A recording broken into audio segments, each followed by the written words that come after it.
5 ordinary people became victims of pranks that crossed every line of safety and common sense. What others thought would be harmless jokes turned into deadly accidents that destroyed lives in minutes. These true stories reveal how quickly laughter can turn to horror when pranks go beyond the point of no return. It was August 15, 2016, at an auto repair garage in Phoenix, Arizona. By late afternoon, the shop had emptied, leaving only residual heat trapped inside the concrete workspace. Kyle Ramirez was 22 years old and had been working at the garage for just under a year.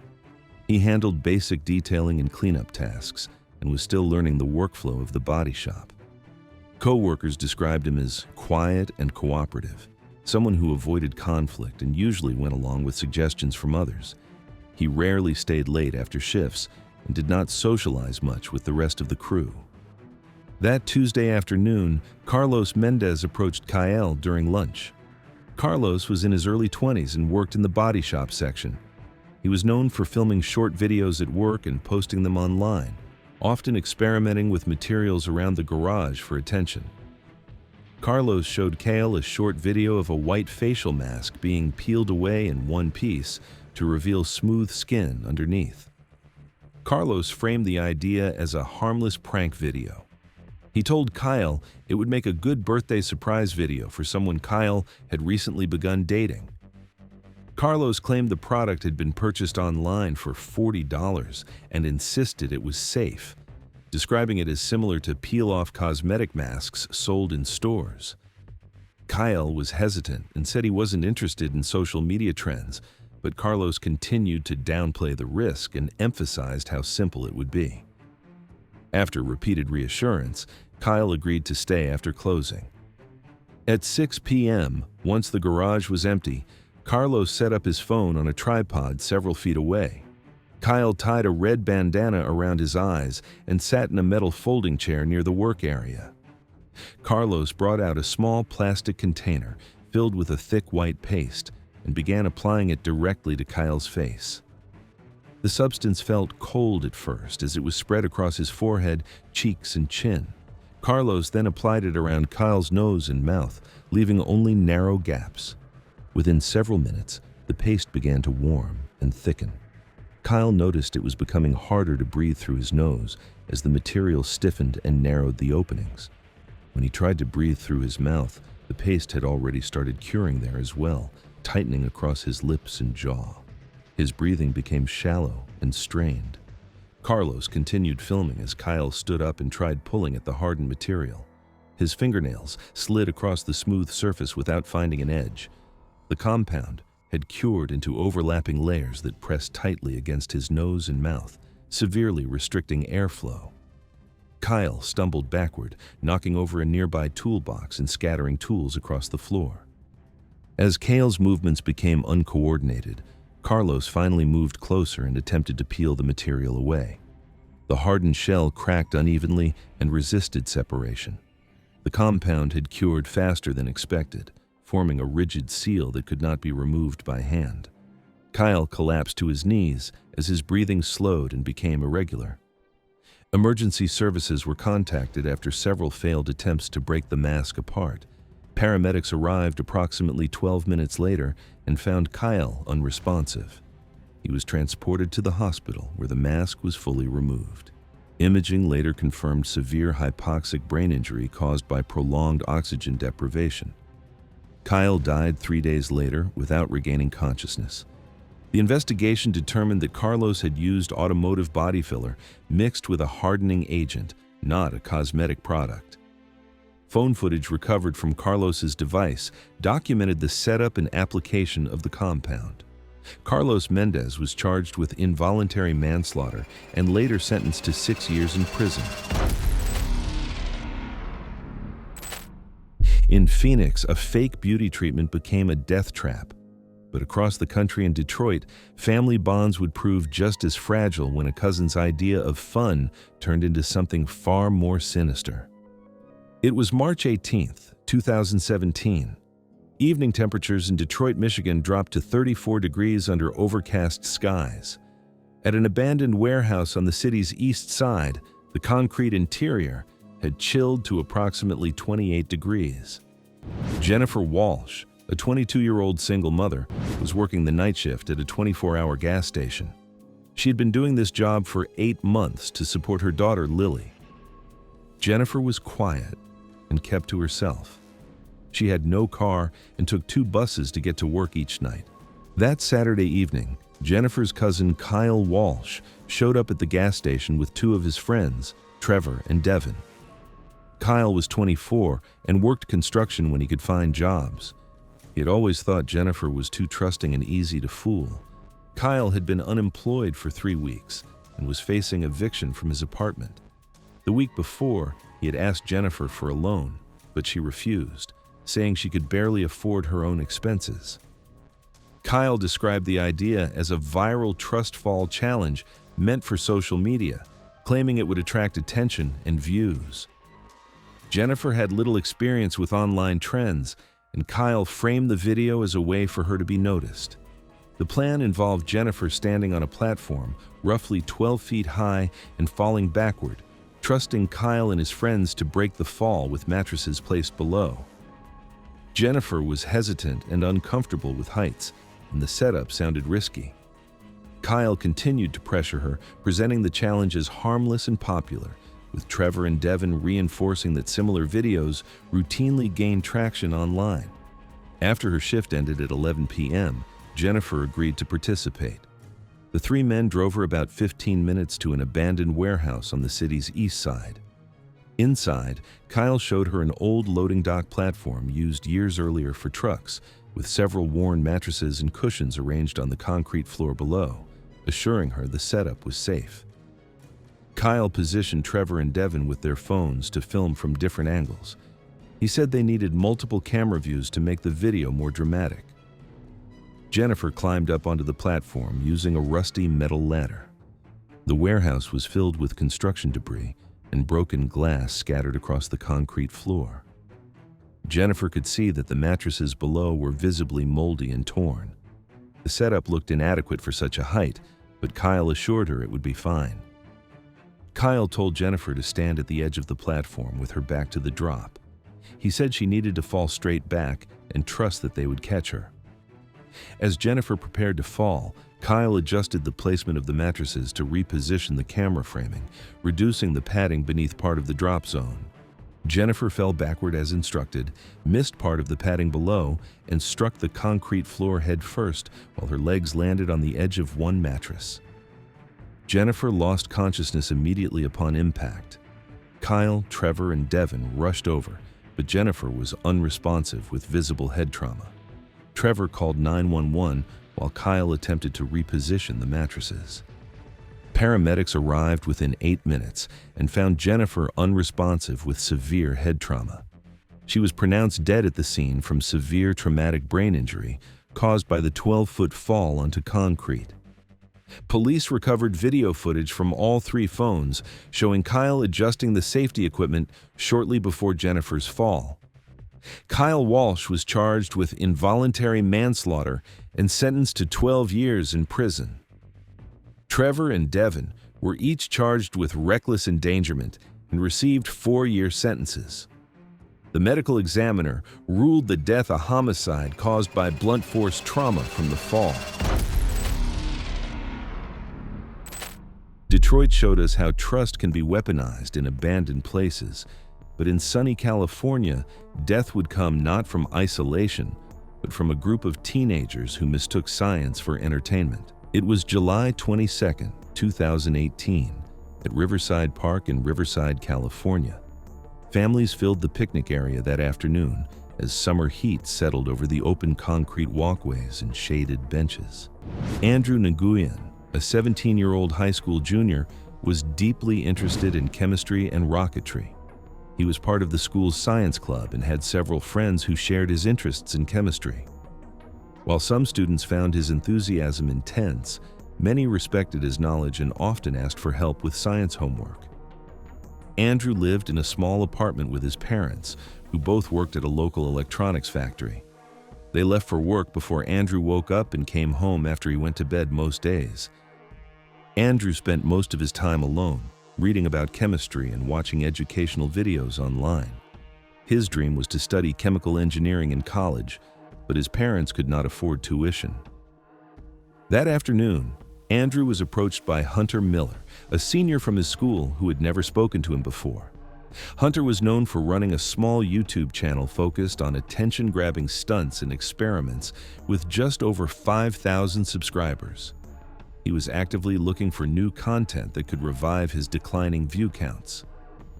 Hunter told Andrew they were filming a science experiment video and needed his help.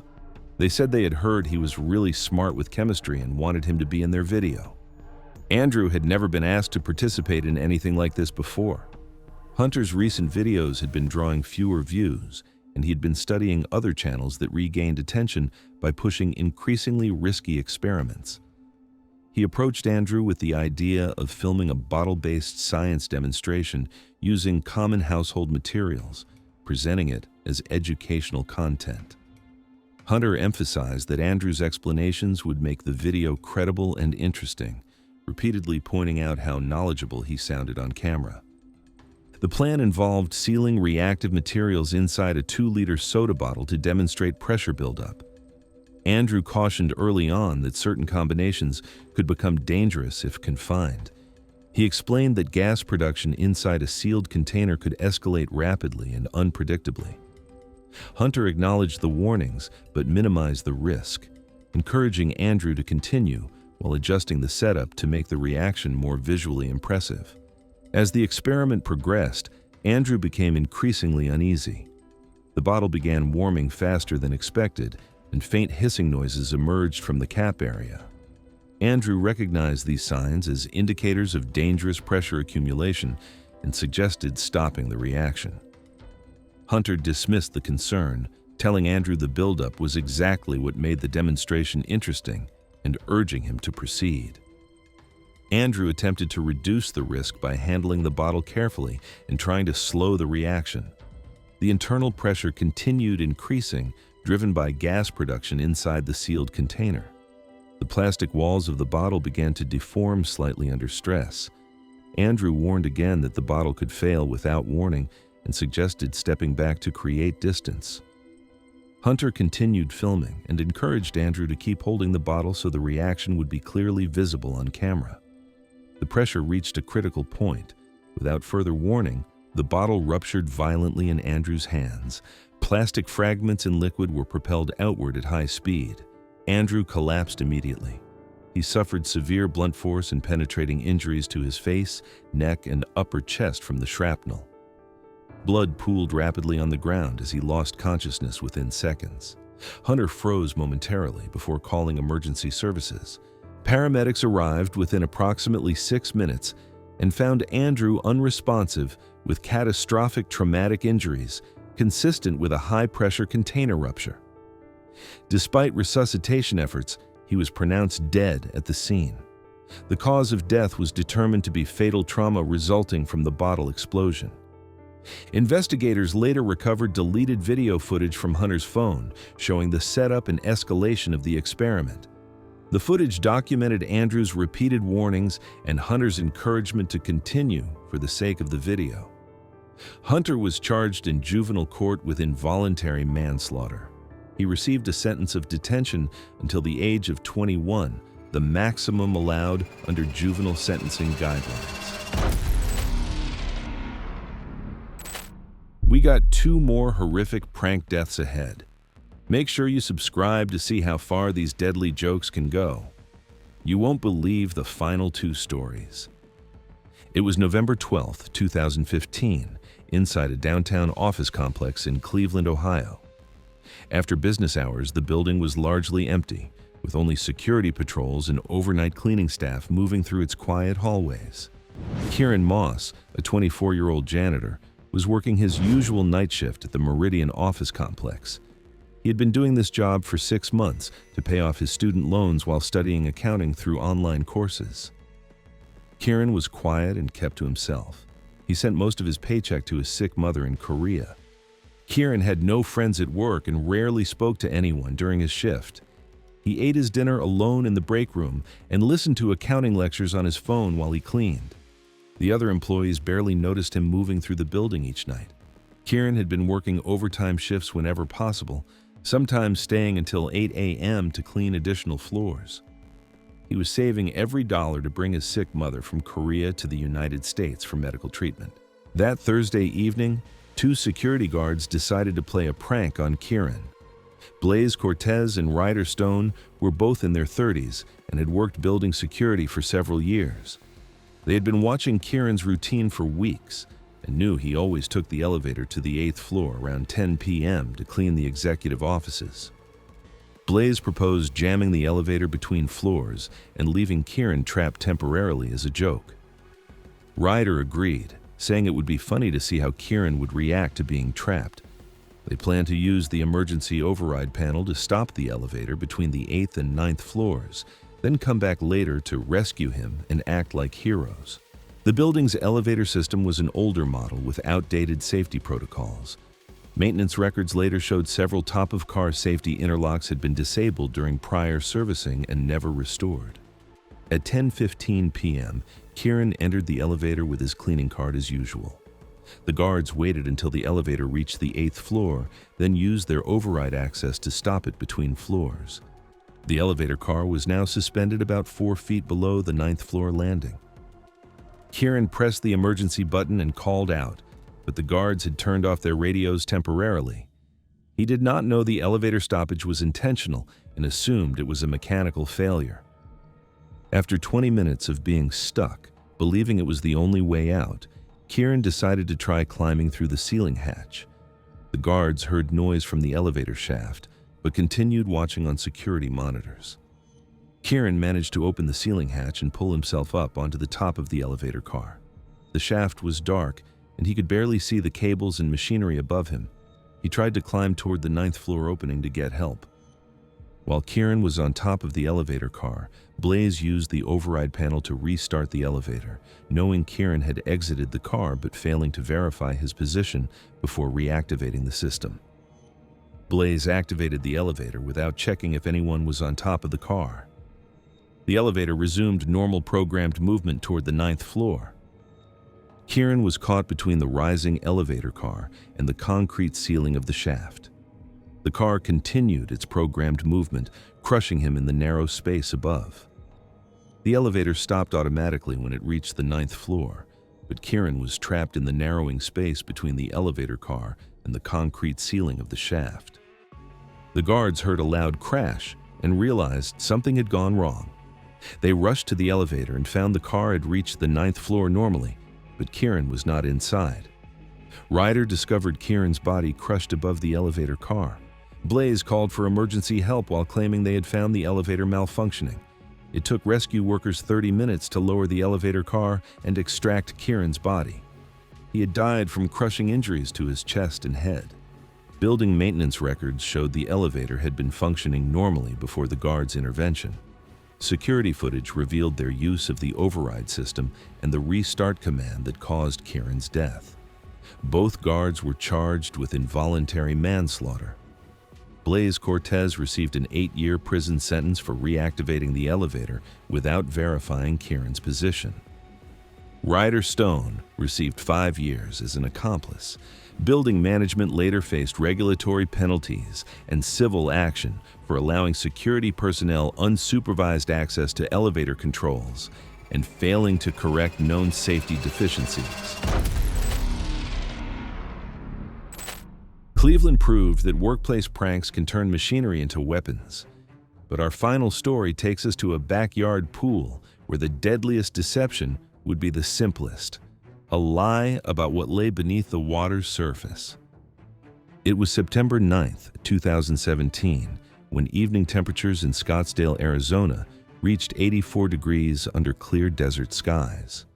The backyard pool area faced west, allowing the setting sun to reflect off the water's surface at approximately 78 degrees. Sophia Martinez, a 20-year-old waitress, was attending her first house party at the home of wealthy classmate Camilla Stone. Sophia worked part-time and had recently dropped out of community college. She was friendly, but had been focused on work and school. Several people at the party recognized her from her waitressing job and said hello. Sophia had a few close friends from work, though most couldn't make it to the party that night. Sophia had lost 30 pounds over the summer and was trying to reinvent herself with a new social group. She'd been invited by her co-worker Mia, who knew Camilla from high school. Sophia rarely went to parties and was nervous about being around so many popular students. Sophia had been working double shifts at the restaurant for the past month, trying to catch up on overdue bills. Her rent payment was 3 days late, and her landlord had already called twice about the missing money. That Saturday evening, a group of popular girls approached Sophia near the pool. Camilla Stone, Kendall Pierce, and Skylar Quinn were all known for their social media presence and had thousands of followers. They had been drinking and were looking for entertainment. Camilla told Sophia they were playing a game where someone had to retrieve a phone that had been accidentally dropped in the deep end of the pool. She claimed it was an expensive iPhone and offered Sophia $200 to dive down and get it. Sophia wanted to impress the group and needed the money for rent. She did not mention that she was not a strong swimmer and had always been afraid of deep water. The pool was 12 feet deep on that end, with no ladder nearby. Kendall showed Sophia what looked like a phone at the bottom of the pool. The object was clearly visible through the clear water and appeared to be a black iPhone case. Skylar encouraged Sophia, saying it would only take a few seconds to grab it. Sophia agreed to try. She took off her shoes and jumped into the deep end, while the three girls watched and filmed with their phones. The party music was loud, and most other guests were inside the house or on the other side of the yard. Sophia dove down toward the object and grabbed it, quickly realizing it was not a real phone. Someone had attached weights to a fake phone case to make it sink. As she turned to surface, she became disoriented and began to panic. The pool lights made it difficult to see clearly underwater, and Sophia could not tell which direction was up. She began to struggle and swallow water as her swimming skills failed her in the deep end. Camilla, Kendall, and Skylar continued filming, not recognizing that Sophia was in distress until she stopped moving near the bottom of the pool. The party music was too loud for anyone else to hear splashing or calls for help. It took nearly 90 seconds before someone noticed Sophia floating face down in the water and realized something was wrong. By the time other party guests pulled Sophia from the pool and called 911, she had been underwater too long. Paramedics arrived within 8 minutes but could not revive her. Sophia was pronounced dead from drowning. The fake phone was found clutched in Sophia's hand when her body was recovered. Camilla, Kendall, and Skylar initially denied involvement, but video recovered from their phones documented the prank and Sophia's dive. Police questioned the three girls separately, and they eventually admitted to the prank. The district attorney's office reviewed the case, but ultimately declined to file criminal charges, citing insufficient evidence of intent. Camilla's parents faced a civil lawsuit from Sophia's family for the wrongful death that occurred on their property. Thanks for watching. Want to see more? Click on your screen now.